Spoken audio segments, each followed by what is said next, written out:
The solar energy industry is $1 trillion a year business. That means there's money to be made no matter where you start. So in today's video, I want to show you how you can make money off this absolutely massive industry. We'll talk about how someone with no formal education who's just starting out can make easily $40 per hour working on a solar farm. I'll also show you how my friend makes hundreds of thousands of dollars per month from his solar sales company from the comfort of his own home. And then at the upper extreme, we'll see how people are making millions of dollars per year off of government-funded solar field projects like the one behind me. Because anytime the US government writes a check, there's somebody somewhere making tons of money. And really, why shouldn't it be us? To start off, one of the reasons I love being involved in an energy business is because practically every person in the United States uses electricity. You're watching this video right now on some device that's probably not gasoline powered, it's probably electric powered. And the energy industry is just never going away. Everybody needs power, and our power needs keep going up every single year.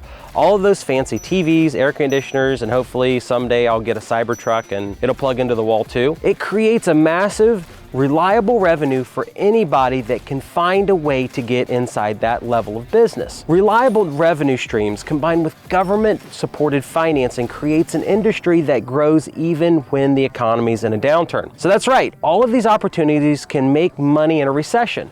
So I know what your question is. Why is this stability during a recession thing so important? And the story is I got in real estate back in 2006, right as the mortgage crisis was starting to happen. When my dad was a truck driver back in the 80s and 90s, stability wasn't really something that we had a lot in our household. And now that I've survived in my real estate business through the giant mortgage recession, I've found that stability during a recession is something that you really need to consider, even when people on TV say that everything is fine and everything is great. Now, where should we start? Everyone loves big projects and big numbers, so we're going to begin there.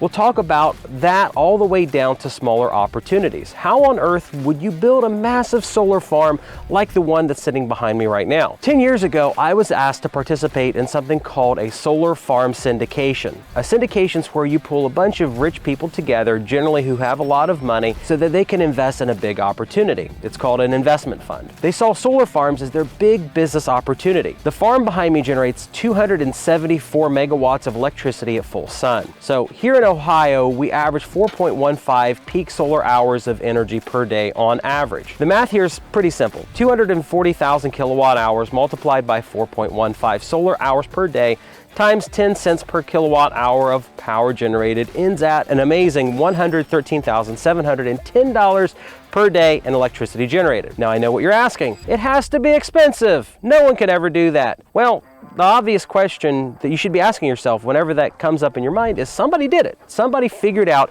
how to put this giant field of solar panels right behind me. So you need to stop saying no and start asking how. And the answer is generally pretty straightforward.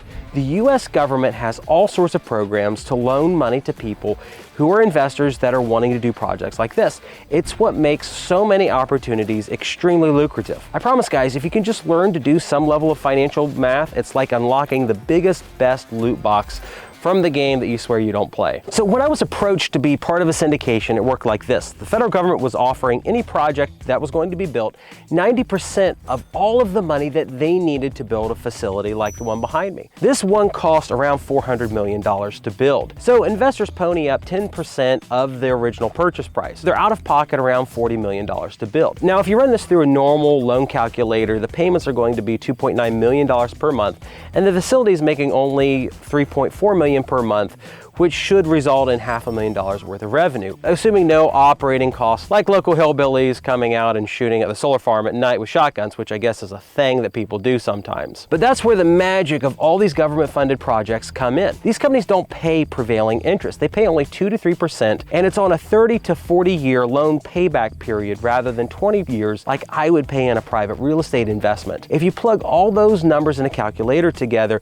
the payment drops by $1 million per month, and it leaves a huge level of margin for an investor to make profit on. But let's not forget, inflation is a huge factor in today's market, and it's been particularly bad in the past few years for consumers, peaking at over 9.1% interest in June of 2022. So every single year, the cost of electricity is going to go up 2 or 3% per year on average. Meanwhile, the loan cost on this facility stays at a fixed rate. The effects of this will compound over the course of time and create astronomical returns in the future. In just those first few years, a project like this can net out over $1 million per month after all the financing costs are covered, like labor, maintenance, and land. Now that's where the second big play comes into this video. Who owns the land the solar farm sits on? Just like laundromats, where someone owns a building and somebody else owns the equipment that sits inside, the solar facility doesn't own the land that this panels sit on. An agricultural investor actually does. And you can do anything from investing in farmland for solar farms to being a bird dog for the farms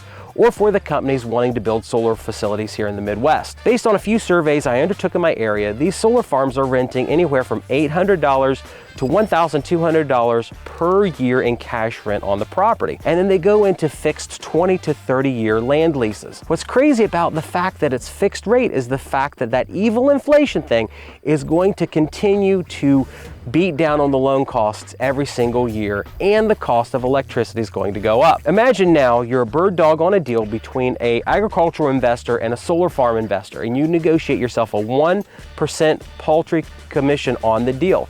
There's 2,000 acres in play with $1,000 per acre per year in project costs. On this deal, you would end up making $600,000 on one sales commission. Some of you might say that no one could do this, but I actually used to go to church with a guy who did this as his full-time career with no formal education in that business. And I promise you guys, he was never ever broke. So that's strategy number 2. And while we're gearing up for strategy 3, do me a favor and give this little video a like and let me know in the comment section if you want more video breakdowns of businesses like this and ways to get in. I'm debating on doing a video on detailing the digital billboard business, and I'm kind of curious if you would be interested in watching that kind of content. So strategy number 3 is where we get into doing everything from your house. It's selling solar panels. I'm sure you or somebody you know gets calls every single day from some firm or some person asking them to just go solar or save the environment. You should put some panels on your house, and so on the sales pitches go. Here's the deal. The guys that are selling solar panels make absolutely insane levels of money. The fee from selling one family a solar rig for their house can net anywhere between a $5,000 and a $20,000 commission depending on the size of the solar package sold. Now personally, I have a little bit of a problem doing this because most of the time solar sales reps prey on innocent-minded people who can't do math. Remember, I said you need to learn to do finance math. You have to know how to do math, guys. Because the deal is, if you can convince somebody to sign on a dotted line and wipe out their monthly electricity bill of $225 per month and do it with a solar install amortized over 25 years with 6% interest, it'll cost a homeowner $67,000 over the life of the loan, which to me isn't overly ethical. But what it does lead to is absolutely wild profit margins on home solar installs and the ability to make amazing commissions by selling solar panels. Take what you will from this method, but you can make incredible money. One of my personal connections on social media is doing about $10 million in top line revenue each and every month by running a team of a dozen guys making solar sales calls about 8 hours a day. Now we end up with the last and by far the easiest suggestion of them all. But before I forget to mention it, if you need direct help acquiring a business like say a car wash, laundromat, or maybe a profitable sawmill doing $500,000 in net operating income, make sure that you visit investmentjoy.com and let's have a conversation. Now here's the last easiest opportunity that practically anybody can make. And it's walk yourself down to your local union hall and ask if they need new labor apprentices. I'm sorry guys, but this is mind-blowingly easy to do. You quite literally can make $72,000 a year in Ohio money. It's $101,000 in California money by walking in and simply asking for a job. I'm not saying it isn't hard work. I'm not saying you can sit in front of a computer and make $400 a day by clicking a mouse. You can do this without college debt. All you need is a high school diploma and the ability to show up to work on time and be told what to do. Here in my part of the world, the union hall has a shortage of thousands upon thousands of workers because too many people sought their fortunes in pricey college degrees, and they've now found themselves working at Starbucks for $23,000 a year. If you're working at McDonald's, Starbucks, KFC, or warehouse, or any other low-wage, dead-end job, you need to get down to your local union hall and make yourself $40 an hour because it could really be life-changing for you. Now, if you think that $40 an hour isn't enough, that's okay, because I'm sure that you're doing bigger and better things, and you can look at some of the bigger opportunities here, but I really wanted to show you that anyone can find an opportunity in government-backed energy programs. This is Brandon with Investment Joy. Thank you for watching.